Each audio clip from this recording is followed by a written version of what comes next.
Hai nakama, apa kabar? Selamat datang di channel Anime Haki.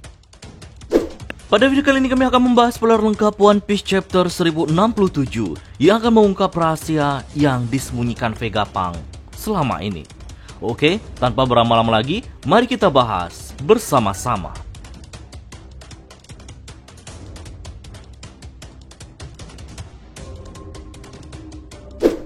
Di awal chapter, kita diperlihatkan Bonnie yang mempertanyakan kepada Vegapunk yang tampak berubah. Sewaktu Bonnie masih kecil, ia melihat kepala Vegapunk yang besar seperti bola lampu. Lantas, Vegapunk mulai menjelaskan alasannya. Karena kepalanya tumbuh terus semakin besar, maka ia berinisiatif untuk memotongnya. Bonnie yang semakin penasaran sambil mempertanyakannya, apakah kepalanya dipotong selayaknya memotong rambut? Ya, ketika kita terakhir bertemu saat kau masih kecil, ukuran tubuhku besar seperti raksasa. Lantas Jinbe membenarkan perkataan Vegapunk jika kabar burung yang banyak beredar jika Vegapunk memiliki tubuh yang besar. Jadi itu seperti balon. Nah, Vegapunk mulai meluruskan perkataan Jinbe jika dirinya terlahir menjadi orang yang jenius dan memakan buah iblis otak-otak Nomi yang membuatnya dapat mengingat setiap detail ilmu pengetahuan yang ia pelajari. Namun hal itu berefek membuat otaknya semakin besar pula. Karena bagaimanapun Vegapunk terlahir sebagai orang yang jenius dengan bank data yang tidak terbatas di otaknya. Dan Vegapunk menyandang sebagai pemilik otak terbesar di dunia. Luffy yang cukup bingung dengan perkataan Vegapunk ini jika kepalanya terlihat tidak ada perubahan sama sekali, tetap terlihat memiliki kepala seperti manusia normal. Sedangkan Chopper yang kagum mengatakan apakah Vegapunk juga kuat? Vegapunk dengan bangga menjawab, tentu saja. Lalu Luffy dengan polosnya mengatakan, Pak Tua, kau memotong kepalamu, apakah itu berarti sekarang kau menjadi bodoh? Sontak hal itu membuat Vegapunk marah karena dibilang bodoh. Lalu Vegapunk menjelaskan jika apel di kepalanya merupakan antena. Dan jika dilihat di atas pulau ada cangkang telur raksasa dan tertulis Punk Record. Itu adalah hanggar untuk otaknya. Jika Vegapunk pergi jauh, antena yang berbentuk apel ini akan menghubungkannya melalui gelombang fisikis. Jadi itu tidak masalah. Lalu Vegapunk menjelaskan jika ia memiliki 6 cloningan, masing-masing memiliki keahlian yang berbeda pula. Jadi 6 orang yang digabungkan memiliki kepribadian yang sama dengan Vegapunk yang asli. Itu artinya sekali sehari akan menyinkronkan pengalaman dan pengetahuan melalui Punk Record. Anggap saja seperti menggunakan perpustakaan yang sama. Misalnya jika setiap orang di dunia dapat mengakses otak Vegapunk, seolah-olah semua umat manusia telah memperoleh pengetahuan Vegapunk. Hal itu juga jika umat manusia secara timbal balik dapat memperbarui Punk Record. Hal itu berefek untuk menciptakan lautan pengetahuan yang jauh melampaui pengetahuan otak Vegapunk. Nah, Punk Record ini suatu hari dapat berbagi dengan seluruh umat manusia. Chopper mengatakan, jadi itu berarti setiap penelitian di dunia dapat belajar dari sana? Vegapunk membenarkan hal itu. Jinbe lalu mengatakan, apakah akan ada yang tidak nyaman jika kau masuk ke dalam pikiranku? Vegapunk kemudian mengatakan, jika Jinbe memiliki pemikiran yang tajam. Tetapi, Sain tidak akan bergerak maju jika khawatir tentang hal itu.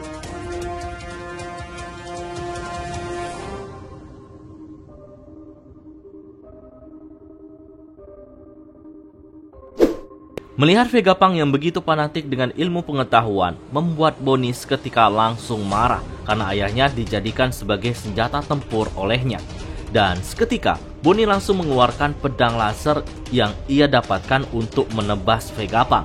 Namun senjata itu rupanya untuk memanggil para serangga dan tak lama itu sekelompok kumbang rusa dengan ukuran besar mendatangi Bonnie. Sontak hal itu membuat Bonnie ketakutan dan langsung pingsan. Kemudian Vegapunk menyinggung tentang rumor yang mengatakan di Wano ada naga selain Kaido. Luffy lalu membenarkan perkataan Vegapunk. Lantas ia menjelaskan jika itu adalah buah iblis ciptaannya yang gagap yang ia tinggalkan di Punk Hazard. Buah iblis itu dibuat dengan sejumlah besar dana penelitian selama 20 tahun dari faktor garis keturunan Kaido. tapi pertumbuhannya tidak akan sama dengan buah iblis yang asli. Luffy kemudian berkata, jadi itu sebabnya ia bisa berubah menjadi naga seperti Kaido? Tapi itu sukses, dia bisa mengeluarkan nafas api, dan dia kuat bahkan sekarang menjadi penjaga Wano. Vegapunk bertanya, apa warna naganya? Luffy menjawabnya, pink. Sontak hal itu membuat Vegapunk kecewa karena seharusnya warnanya sama. Itu adalah kegagalan terbesar menurut Vegapunk.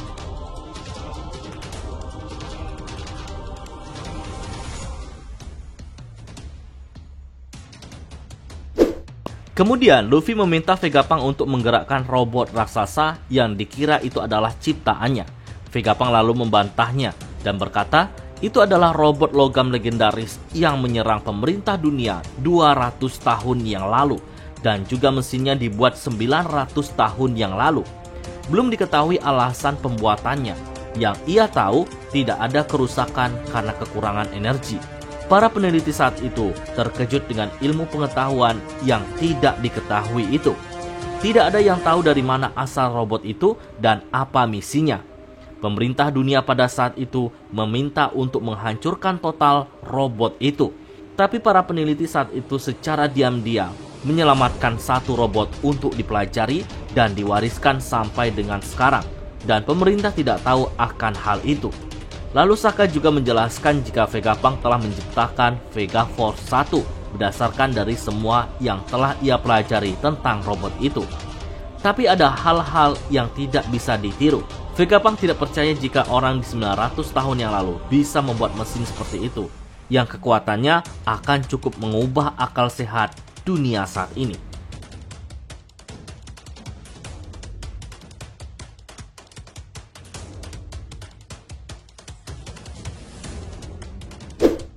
Pada akhirnya, CP0 telah sampai di pantai Egghead, namun mereka dihadang oleh beberapa monster laut yang mencegah mereka untuk masuk. Dan salah satu monster laut terkena serangan meriam. Sesuai pengakuan CP0, ia kesini untuk menangkap Bonnie yang dikabarkan ia menuju ke sini setelah berhasil kabur dari penjara. Kedatangan CP0 yang disadari oleh Usopp dan lainnya langsung membuatnya panik dan ingin segera kabur sebelum ia ditangkap oleh CP0. Sedangkan Saka tetap menahan CP0 dan bersiap untuk bertarung. Nah, di akhir chapter, setelah mengalami luka yang cukup parah dan tidak sadarkan diri, sekarang Kuma bangkit dan ingin pergi dari Pulau Kamabaka. Sontak hal itu dicegah oleh rekan-rekan yang lainnya dan menanyakan mau kemana ia pergi. Namun hal itu tidak dihiraukan, bahkan Ivankov juga mengatakan bahwa pertempuran pasukan revolusi akan dimulai. Oke, itulah spoiler lengkap kali ini. Nantikan reviewnya pada video selanjutnya.